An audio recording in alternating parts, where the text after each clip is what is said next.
Beach FM, locals talking to locals. Beach FM, my great pleasure now to welcome Rosie Salas. Rosie, good morning and welcome to you. Good morning, John. And Rosie, you've been getting the Kapiti Arts Trail up and running, and gosh, it's hard to believe. I'm sure I did some broadcasting on the very first Arts Trail. That can't be 20 years ago, surely.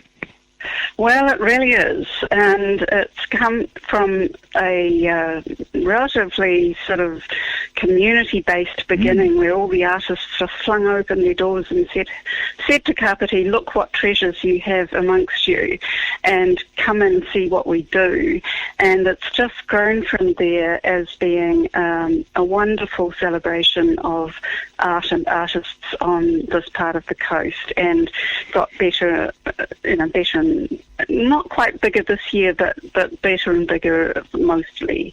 In most of the 20 years, it's just grown, and it's really become very well established. We have lots of people from the community, but it's really grown from the community event to a very well known and well loved event around the region. And I can tell you that last year we got quite a lot of people from outside of Kapiti coming to visit, and this year we're hoping that we will get more, because what with the closed borders, we know that New Zealanders are travelling their own country, and I think there's a lot of interest in art at the moment. So no doubt about that. To welcome a lot of people, 2020's been an amazing year. We've had a thing called a lockdown that you may have heard of, Rosie. Do you think that this could have, in fact, sparked some artistic enterprise? I've heard some really good reports of what's been going on in studios around the region. I do believe that's the case. I mean, artists tend to work sort of in their studios by themselves a lot of the time, so lockdown may or may not have affected them in other ways, but certainly many of the artists said that they actually had the opportunity to do even more because there were no other distractions.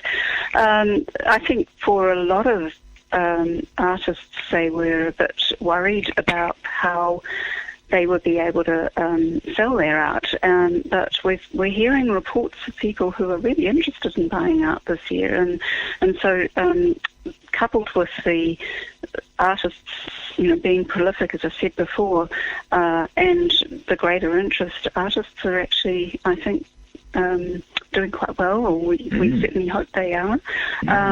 But I've just been looking at some of the artworks that have been produced this year, and there's some amazing things, and lots of it, amazing artworks. Well, how wonderful is that? Now, this year, once again, it's a double banger. It's on tomorrow and Sunday, and the following weekend as well. That's right. We've stuck with that 2-weekend format. It's quite a lot to organise, I can tell you, both for the artists and for us. But what we've found over the years is that visitors really love the opportunity to make the choice of whether they come this weekend or that weekend. And I have to tell you that there have been quite a number of things that have been postponed because of lockdown, and they've all landed in about this time of year. So it's a very busy time of year. So, you go to this thing this weekend, and then next weekend you can still go to the Kapiti Arts Trail or the other way around. So I'm quite pleased that we've stuck with that 2-weekend format. Wonderful. Now, it gets underway 10 o'clock Saturday, 10 till 5, both Saturdays and both Sundays, as I understand. Is that more or less right? That's right. That's right. And this year we have asked our artists and studios, please to indicate a time when they will actually be demonstrating or showing and telling about their art. Now, many artists do that anyway, whatever time of day, but we've tried to make it sort of, okay, so that if you come to the artist's studio at this time, you will be certain to see them doing something and creating and talking about their art. It's an encouragement for people to really ask questions and see the creative process in action, and I think most artists are very happy to do that. We've also got another thing that's new this year.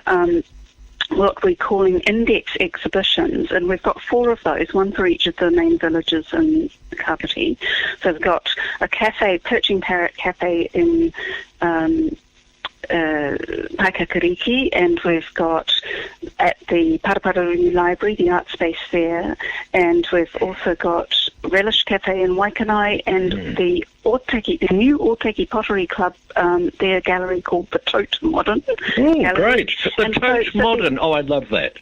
It's great, isn't it? So the idea is the artists in that area submit one item to be put in this exhibition, and visitors can go and have a look and get a taste. And what I've found, like I was just setting up the art exhibition, the index exhibition at the Paraparaumu Library today, and we had people coming in and saying, "Oh my goodness, look at all these wonderful artworks," and they would look at one in particular, "Isn't that stunning?" And I said, and they can see who it is. And while I was there, I said, "Well, if you like their work, go to their studio and you can see more of it." Brilliant and so the idea is for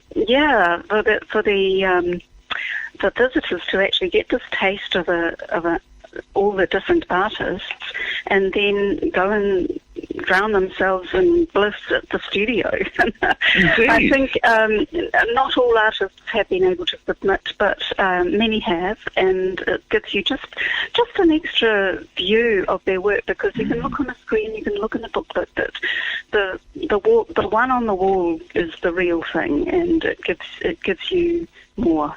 Excellent. So that's a great launching pad in that case, isn't it, for people to go along, all have to go to that one, have to go to that one, have to go to that one. Yeah, you mentioned screen, and you also mentioned the guide. Now, the screen part is kapiticoast.govt.nz/arts-trail.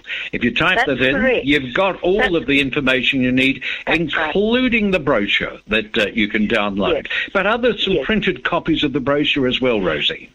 Yes, and you can pick up the printed brochure. We've distributed them all around the region, and in libraries and eyesight and in cafes and other galleries, and all of the sites will have them as well. So even if you don't have a printed brochure in your hand, you can go to your first site and be able to pick up a brochure from that site. Excellent. But the other thing that I wanted to say about the brochure is that this year we flipped it.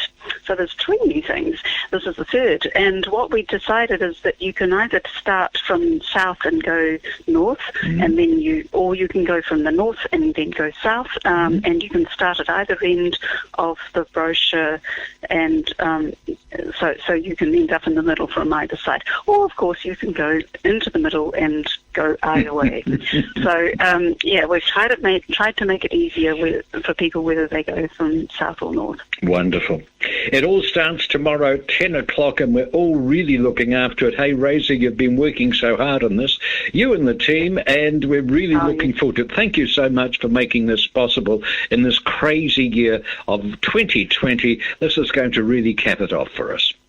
I really hope so, and I think it's a very, very bright spot in what could be called quite a dismal year. But there's so much beautiful art and wonderful artists doing wonderful things out there.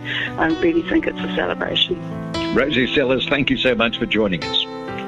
Thank you, John. 106.3 Beach FM.